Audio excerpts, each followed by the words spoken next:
அனைவருக்கும் வணக்கம். அரியலூர் மாவட்டம் திருஞான சம்பந்த ஜோதிடர். தமிழ் எண்கள் பிரகாரம் சொல்லப்பட்டு வருகின்றேன். இதுதான் இந்த எண்கள் தான். இந்த எண்கள் இதுதான் வார்த்தை அடிப்படையில் தினமும் சொல்லி கொண்டு வருகின்றேன். இந்த எண்கிறதுனால நமக்கு பல பல வித்தைகளும் புத்திகளும் ஞானமும் அறிவுகளும் ஏற்படும். இந்த எண்கணிதம் தமிழில் 240 எழுத்துக்குமே இதுக்கு முன்னதாக இல்லை. ஆனால் நான் 240 எழுத்துக்கும் தனித்தனி எண்கணிதம் கொடுக்கப்பட்டு வார்த்தை அடிப்படையில் நான் சொல்லி கொண்டு வருகின்றேன்.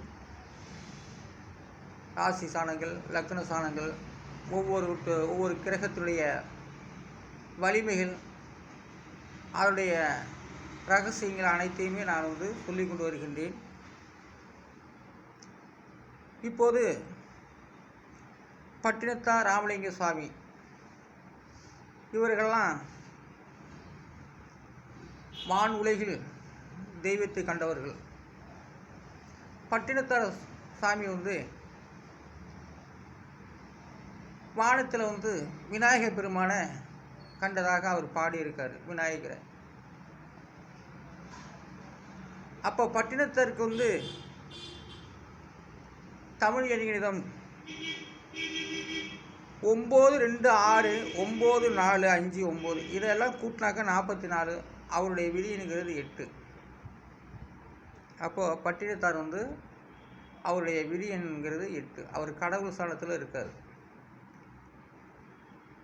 அப்போ அந்த பட்டினத்தார் விதி எண் 8. அவர் வாழ்க்கையில் நல்ல ஜமீன்தாராக இருந்திருக்கிறார். கடைசி நேரத்தில் அவரை அந்த எண்கணிதம் அவரை மாற்றிவிட்டது. பரதேசியாக போனிருக்காரு. தாய்க்கு கொல்லி வைத்திருக்கிறாரு பச்சை இலை கொண்டு.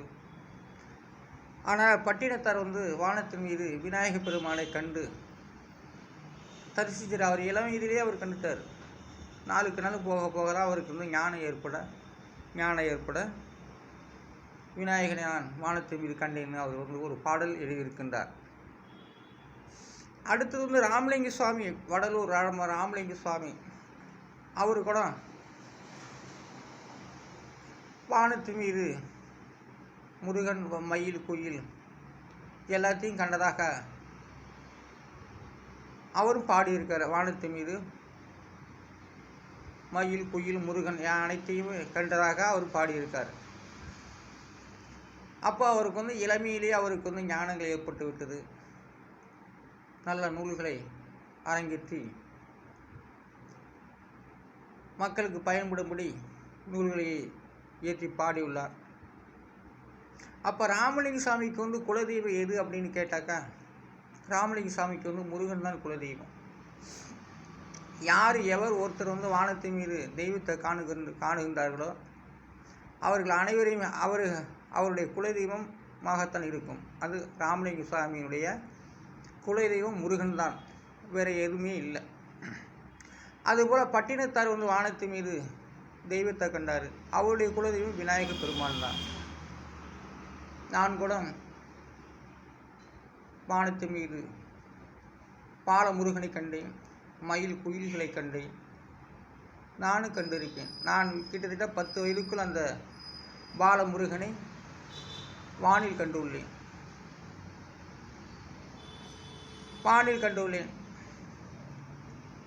அந்த முருகனால் நான் பெரிய பட்டப்படிப்புலாம் படிக்க கிடையாது. சாதாரண படிப்பு, சின்னோண்டு படிப்பு தான் படிச்சிருக்கேன். நான் ஜோதிடக்கலை அதன் பிறகு கற்றுக்கிட்டேன். அதன் பிறகு இந்த எண்கணிதத்தை நான் உருவாக்கியிருக்கேன். இதுதான் நான் கண்ட பயன். அதனால் அந்த எண்கணிதம் வார்த்தை அடிப்படையில் சொல்லப்பட்டு வருகின்றேன். அதுபோல் ராமலிங்க சுவாமிக்கு குலதெய்வம் முருகன், பட்டினத்தாருக்கு குலதெய்வம் விநாயகர் பெருமான். எனக்கும் முருகன் தான், பாலமுருகனை கண்டதான் நான் என்னுடைய குலதெய்வம் பாலமுருகன். முருகன் துணைதான் எனக்கு. பாலமுருகனை வானில் கண்டேன், மயில் குயிலும் கண்டேன்.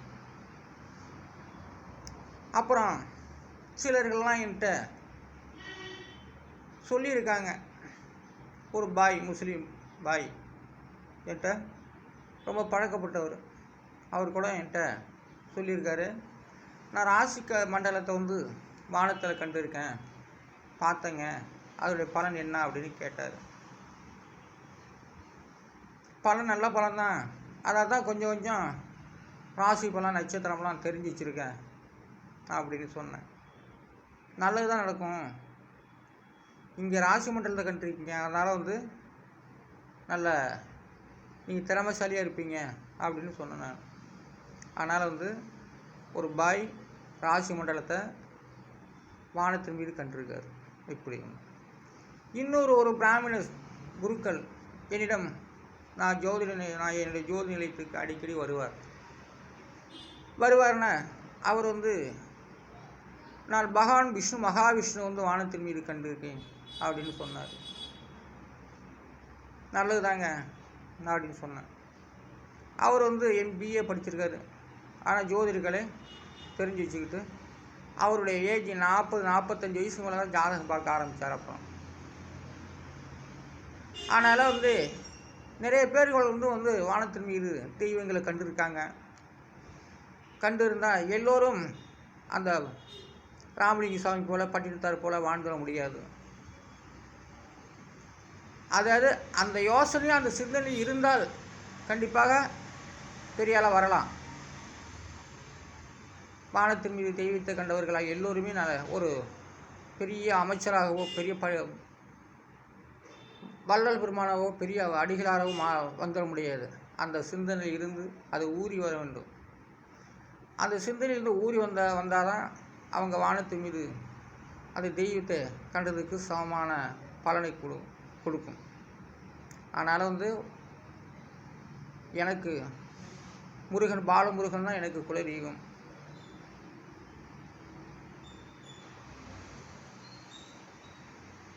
ராமலிங்க சுவாமிக்கு முருகன் குலதெய்வம், பட்டினத்தார் விநாயகர் பெருமான் குலதெய்வம்.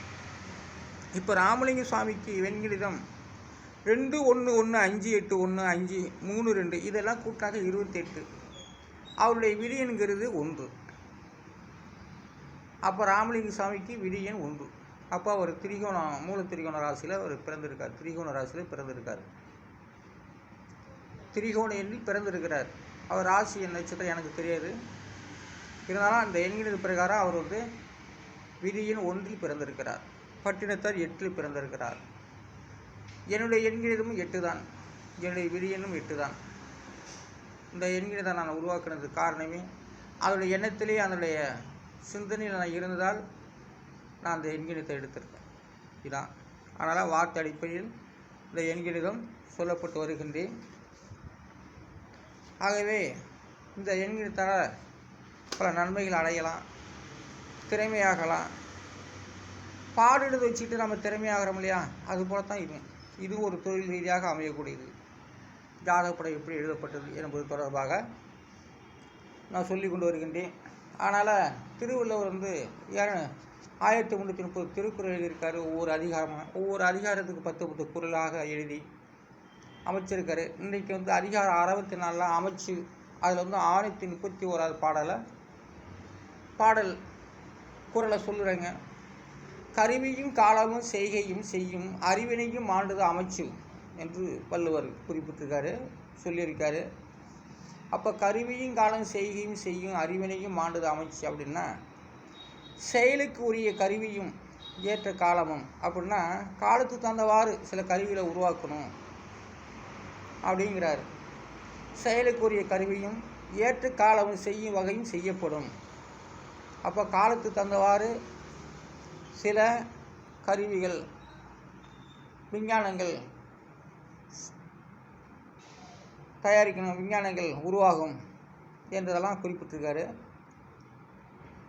அரியசை சிறப்புடைய வல்லவன் அமைச்சன். அவன் நல்ல காலத்துக்கு தகுந்த மாதிரி எதை உலகத்தில் அவங்க நடைமுறைக்கு கொண்டு வராங்களோ அவங்க ஒரு நல்ல வல்லவன், நல்ல அமைச்சன் என்று சொல்லப்படுது. அதாவது கருவியும் காலமும் செய்கையும் செய்யும் அறிவினையும் ஆண்டது அமைச்சு என்று சொல்கிறார். அப்போ ஒன்றை உருவாயிட்டாக்க அது காலத்துக்கு தகுந்த மாதிரி அது கொண்டு செயல்படுத்த வேண்டும். அப்படி செயல்படுத்திட்டாக அவங்க சிறப்புடைய செய்ய வல்லவன் என்று அர்த்தம். வல்லவர் என்று அர்த்தம். அதனால் எதையே அப்படியே போற்றக்கூடாது. காலத்துக்கு தகுந்த மாதிரி என்னென்ன செய்யணுமோ அதையெல்லாம் கொண்டு வந்து சிறப்புடைய செய்யணும். கண்டுபிடிக்கிறது பெரிய காரியம் இல்லை. இன்றைக்கி பல பொருளாதாரங்கள் தயாரித்து அப்படியே வச்சுருந்தா அது வீணு. அதை காலத்துக்கு தகுந்த மாதிரி உலக மக்களுக்கு தெரியப்படுத்த வேண்டும் என்றால் அது ஒரு அமைச்சர் மந்திரிகளால் தான் முடியும்.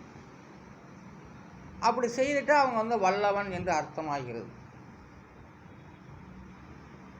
அதான் அமைச்சர் திருக்குறள் 64வது அதிகாரத்தில் 631வது பாடலில் கருவியும் காலமும் செய்கையும் செய்யும் அறிவினையும் ஆண்டது அமைச்சு என்று வள்ளுவர் கூறியிருக்கிறார். ஒரு பொருளை தயாரித்தா அந்த பொருளை சிறப்புடைய உலக மக்களுக்கு கொண்டு போய் சேர்க்க வேண்டும். அப்படி சேர்த்தவர்கள் சிறப்புடைய செய்ய அவர்கள் நல்ல வல்லவன் என்று அர்த்தமாகிறது. அதான் இந்த தமிழ் ஜோதிடம் வார்த்தை அடிப்படை சொல்லப்பட்டு வருகிறது. திருக்குறளும் இன்று ஒரு குறளுக்கு சொல்லியிருக்கின்றேன். ஆகவே இந்த எண்களிடம் வார்த்தை அடிப்படையில் சொல்லப்பட்டு வருகிறது. இதுவும் சிறப்படையும் என்பதை நான் கூறிக்கொண்டு வருகின்றேன். ராமலிங்க சுவாமிக்கு குலதெய்வம் முருகன், பட்டினத்தாருக்கு குலதெய்வம் விநாயகர் பெருமான், எனக்கும் முருகன் பாலமுருகன் தான் குலதெய்வம். அரியலூர் மாவட்டம் திருஞான சம்பந்த ஜோதிடர், தமிழ் என்கிற வள்ளுவர். நன்றி, வணக்கம்.